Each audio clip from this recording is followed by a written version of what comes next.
Hours after his irate campaign rally in Phoenix, President Donald Trump on Wednesday called for national healing. "It is time to heal the wounds that divide us and to seek a new unity based on the common values that unite us," Trump said in a speech to the National Convention of the American Legion in Reno, Nevada. "We are one people with one home and one great flag. We are not defined by the color of our skin, the figure on our paycheck or the party of our politics. We are defined by our shared humanity, by our citizenship in this magnificent nation, and by the love that fills our hearts," Trump said, adding, "This is the future we can build together if we have the courage to act, the strength to endure and the patriotism to join together with true affection for our fellow citizen."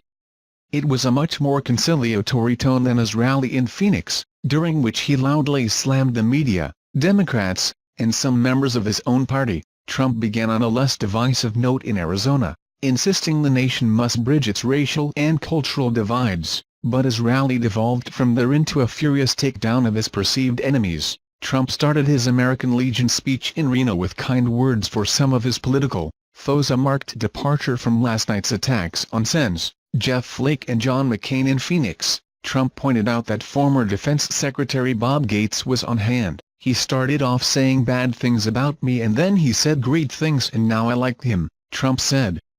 He also thanked Nevada Gov. Brian Sandoval, who was a vocal opponent of the GOP's health care effort, for attending, and he mentioned Republican Senator Dean Heller, while noting Heller might not have arrived yet, saying, "Dean Heller is here someplace or will shortly be here.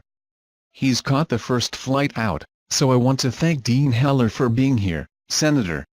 In Reno, Trump pointed to veterans as examples of the kind of national pride and unity he says he's trying to inspire. "We have no division too deep for us to heal, and there is no enemy too strong for us to overcome. Because in America, we never lose faith. We never forget who we are, and we never stop striving for a better future. Together, we cannot fail, we will not fail. We will make America great again, greater than ever before, I promise." After his speech, Trump plans to sign into law a measure that makes it easier for veterans to appeal decisions on disability claims through the Department of Veterans Affairs. A White House spokesman said there are currently 470,000 veterans waiting to hear a decision on their appeal claims. His message to veterans comes the same week he announced a new plan for the U.S. strategy in Afghanistan.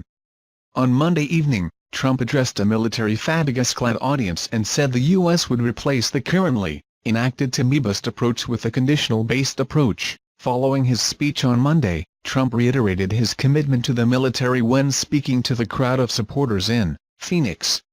"Last night, as you know, I laid out my vision for an honorable and enduring outcome in a very tough place, a place where our country has failed. Afghanistan," Trump said at Tuesday's campaign rally, later adding, "I will tell you what we're going to do with our incredible military. They're going to make unbelievable sacrifices, and they've already made in some cases the ultimate sacrifice, but we're fighting for them."